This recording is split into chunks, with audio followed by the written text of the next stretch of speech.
Okay, welcome back. Today we're going to be continuing with section 1.4 with rational expressions. We'll be looking at how to add and subtract those. But to get us started, I'd like to review. You have one problem, a division problem, and then two, identify the domain. So pause the video and take a minute to answer these, and then check your answer on the following page. Okay, you can see here what you should have done with the first one. It was division. So you need to make sure that you go in and flip this.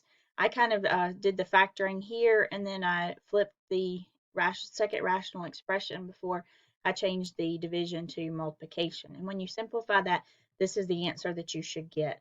The second one, identifying the domain, you need to realize that you've got a problem here in the denominator, and if you set that denominator where it's not equal to 0, you find that x cannot be -4. So you can either write it like that, or you can write it in interval notation like this.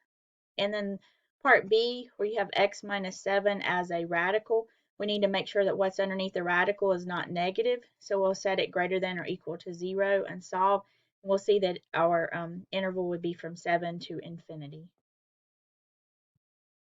I've saved adding and subtracting rational expressions to the last part of this section just because multiplying and dividing is much easier.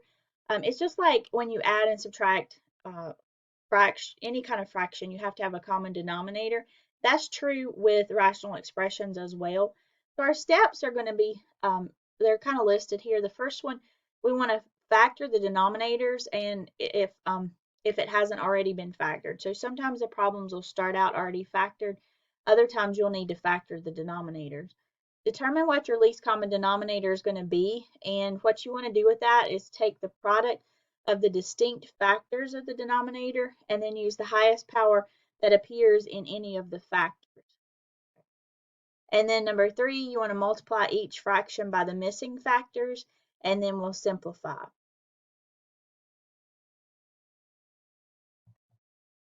Okay, so we have this one that we want to start out with here. If I look at this, I already have these factored, so I'm going to think of this as 1 unit and this as 1 unit. So I need to come up with what my common denominator is going to need to be. So to find my least common, okay, to find my least common denominator, I'm going to list each of my factors that's present in the denominator. So I'm going to list the x minus 1 and the x plus 2, and I'm going to list them to their highest power. Well, in this case, each one is to the first power. So that's all this is going to be, is each one to the first power. So my least common denominator is going to be x minus 1 and x plus 2. So what we want to do from here is we want to go in and multiply each of these by the missing part so that we end up with a common denominator. So on this one, we had the x minus 1. We need our denominator to look like this. So if I have the x minus 1, I'm missing the x plus 2. So this one's going to get multiplied by x plus 2. And I have to do the same thing to the numerator so that I'm actually not changing it.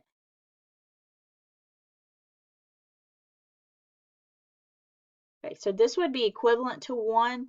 So if I multiply 1 by anything, I don't change the value of it. So this is going to stay the same. But I now have this denominator that I'm trying to get as my common denominator.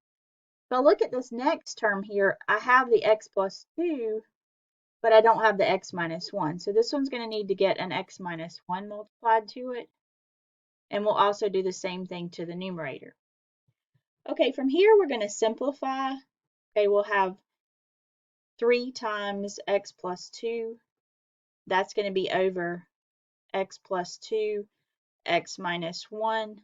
And then here we're going to have x times x minus 1 over x plus 2, x minus 1. So you can see now our denominators are exactly the same. So I'm going to write that denominator one time. And in doing that, I'm going to combine my two numerators together. So I'm going to have 3 times x plus 2 and then x times x minus 1. Okay, so the whole point of getting a common denominator is so that we can merge those two fractions together into one. So now we can simplify the numerator. We'll have 3x plus 6. And then here we're going to have an x squared minus x, just distributing through. This will be x plus 2. This will be x minus 1. So we want to simplify this as far as we can, and generally we'll put it in descending order as well. So we're going to have x squared, 3x minus x will give me a 2x plus 6, and then x plus 2 and x minus 1. So this will be our final answer here. Sorry about the box. Okay, so this will be the final answer that we would get. One thing I would say is if this could factor, then you might want to factor it and make sure that we wouldn't be able to cancel any additional factors out as we've done with the simplifying rational expressions, but there are no factors of 6 that add up to 2, so this is not factorable. Okay, moving along to another example here. This one is a subtraction problem, which addition and subtraction are basically done the same. We just have the subtraction sign to deal with, but the process is the same. So I would recommend going ahead and factoring this denominator out. So we'll have x minus 1 and x plus 1. And then here we're going to have x plus 1 squared. So we need to find our least common denominator. Okay, with the least common denominator, we're going to look at all of our factors. So I have a factor of x minus 1, and I have a factor of x plus 1. But I also need to check the highest power that they appear. So this one appears once, and that's the only time. So this would need to have a 1 here. But if I look at the x plus 1s, this one appears once and this one appears twice. So I'm actually going to need to have a 2 for the x plus 1. So I want to take every factor that appears in the denominator to the highest power that it appears, okay, to get the least common denominator. So at this point, I'm ready to go in and multiply this out. So if I look at this one, I have an x minus 1 and I have one of the x plus 1s, but I need 2 of these. So this one's going to need to get multiplied by an x plus 1. And we'll do the same thing to the numerator and the denominator. If I look at this one, I have an x plus 1 squared. I don't have the x minus 1, so this one's going to need to get an x minus 1 here, numerator and denominator. Okay, if we look at what we've got, our numerator here is an x plus 1. The denominator is the x plus 1 squared times x minus 1. Here we've got 2 times x minus 1, and that's going to be x squared plus 1, sorry, x plus 1 squared times x minus 1. Okay, so we can combine these together into the single denominator at this point. We'll have x plus 1 squared, x minus 1. And then the numerator, we're going to just recopy that. So x plus 1 minus, and this is kind of the only place that the subtraction really plays a part in it, so minus 2 times x minus 1. We'll just simplify from here, so x plus 1 minus 2x plus 2, distributing this negative through, and that's all over x plus 1 squared times x minus 1. We'll simplify here, we'll have negative x plus 3 over x plus 1 squared times x minus 1.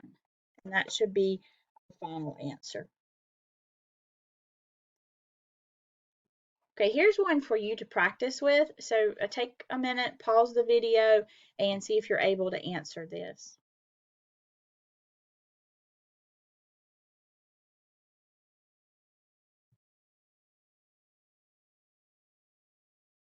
Okay, if we look at this one, we can see that our least common denominator is going to need to be x plus 1 and x plus 2. So that means this one needs an x plus 2, and this one needs an x plus 1.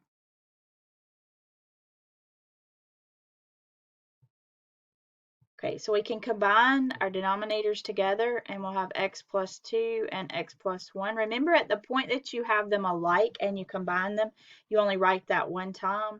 And then the numerator here is going to be 3 times x plus 2 minus 1 times x plus 1.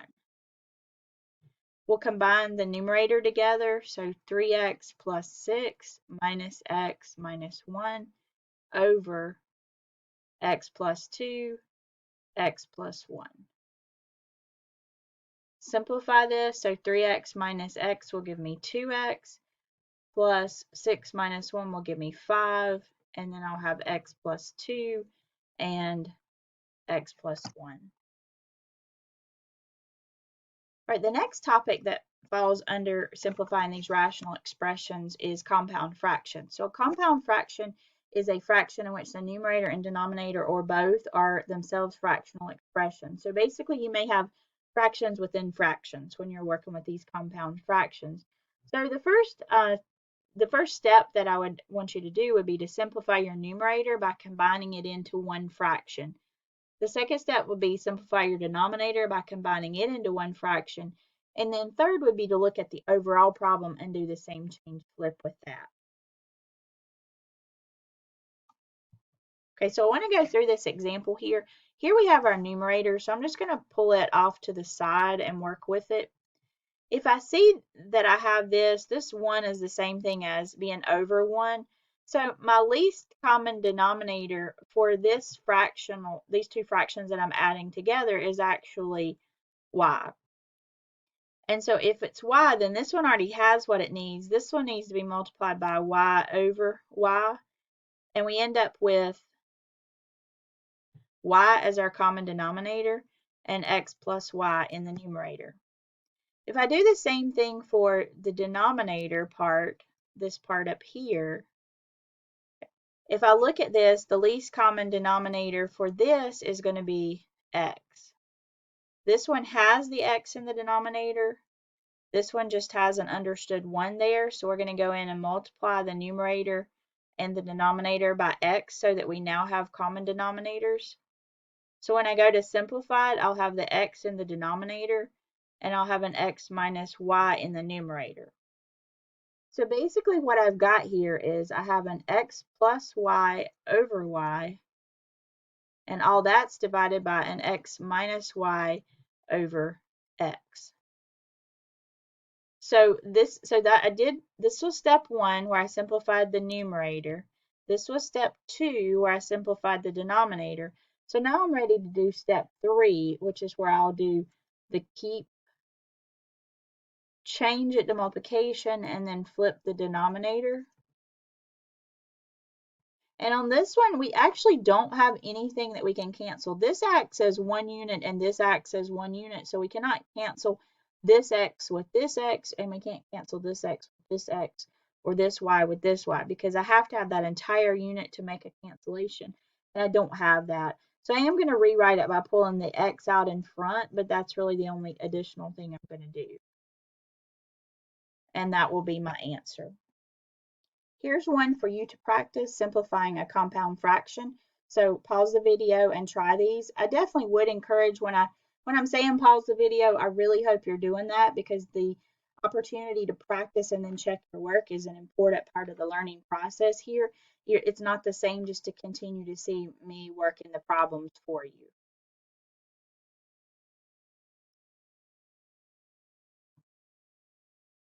Okay, if we start and we work with the first part of this, we've got 1 plus 1 over x.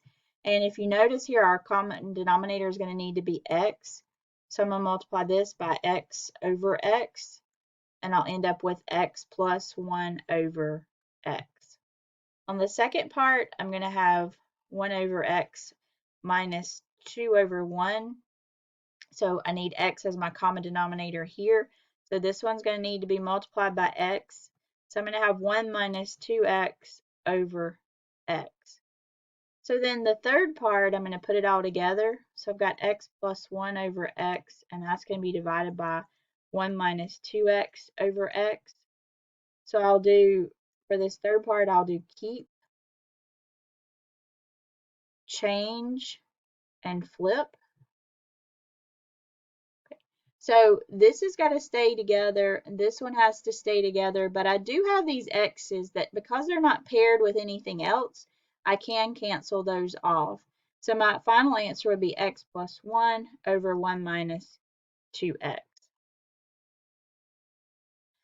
So as you can see, it's not really that difficult as long as you break it into the 3 parts. Simplify the numerator, simplify the denominator, and then flip it. You cannot flip it when it's in this state here.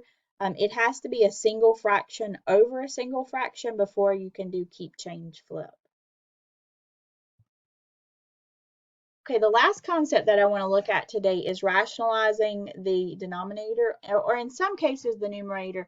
So this process of rationalizing can work in both cases, but we see it more as rationalizing the denominator. So in doing this, what we're going to have to use is the conjugate. If we use the conjugate, what's going to happen is we're actually going to get rid of the radicals, and that's kind of our goal when we rationalize the denominator. We typically don't like to have radicals in the denominator.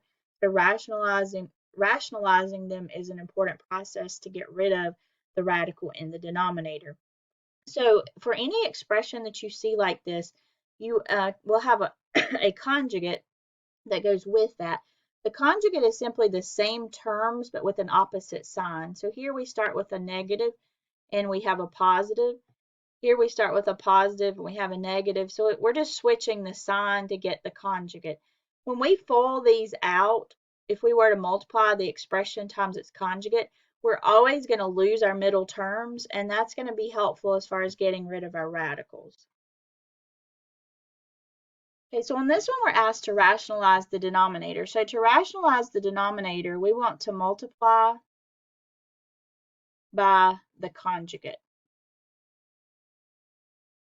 Okay, so if I have 1 plus the square root of 2, its conjugate is going to be 1 minus the square root of 2.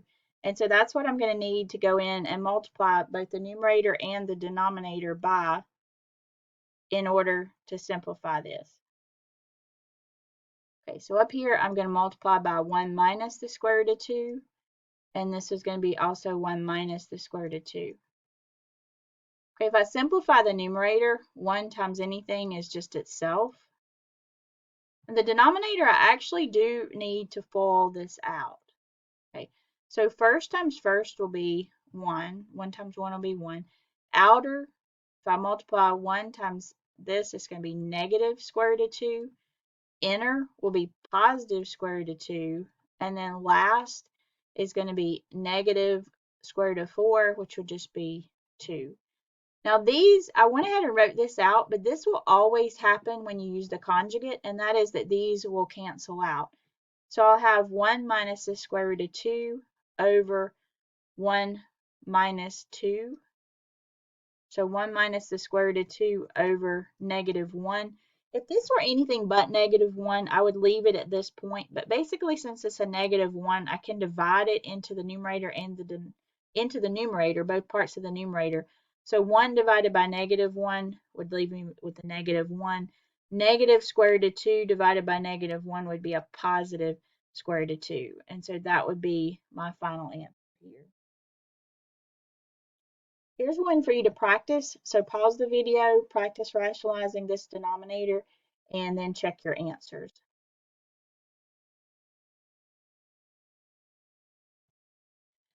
Okay, on this one, our conjugate is going to be 5 plus the square root of 3. So we want to always make sure we have the opposite sign. Okay, so when we simplify this, we'll have 5 plus the square root of 3. And then the denominator, we're going to need to FOIL out. So 5 times 5 is 25. Inner and outer will cancel because of the conjugate. And then the last term is going to be a negative square root of 3 times the square root of 3 would be the square root of 9, which is 3. So I end up with 5 plus the square root of 3 over 22. This can be broken up. If you break it up, you need to put each part over 22. So it'd be 5 over 22 and then the square root of 3 over 22. It really just depends on how the format that it's asking for, or if you see some common factors, like if this had been 4 over 22, then we could have reduced it and it would be helpful to split it up. Or if it had a number out in front of this, then I could reduce it as well. So it just kind of depends on the situation as to how far you want to take it. Okay, here are a few additional practice problems with adding, subtracting, and the compound fractions. So practice these and then check your answers on the following slides.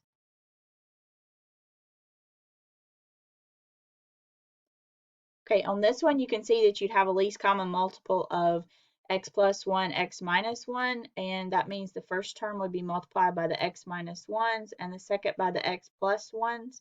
That gives us our common denominator. We can combine the numerator together and we end up with this for our answer.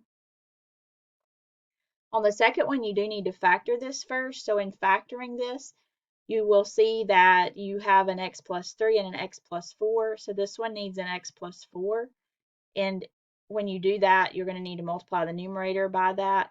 We'll simplify it, which means you're going to subtract the 1, and then you get this for your answer. On this complex fraction, you don't really have to do anything with the denominator on this one, but you definitely have to simplify the numerator. So we want to get a common denominator for this, which would be the x minus 1 and x plus 3. This one needs to be multiplied by the x plus 3, and this one by the x minus 1. So just keep simplifying this numerator until you get it into a single fraction. So once the denominators are the same, you can combine those together and then you can just write that one time and then combine the numerator together. That's going to give me 2x plus 2 over the x plus 3, x minus 1. And then that's going to be over the x plus 1. Keep in mind when it's written like this, that's actually x plus 1 over 1.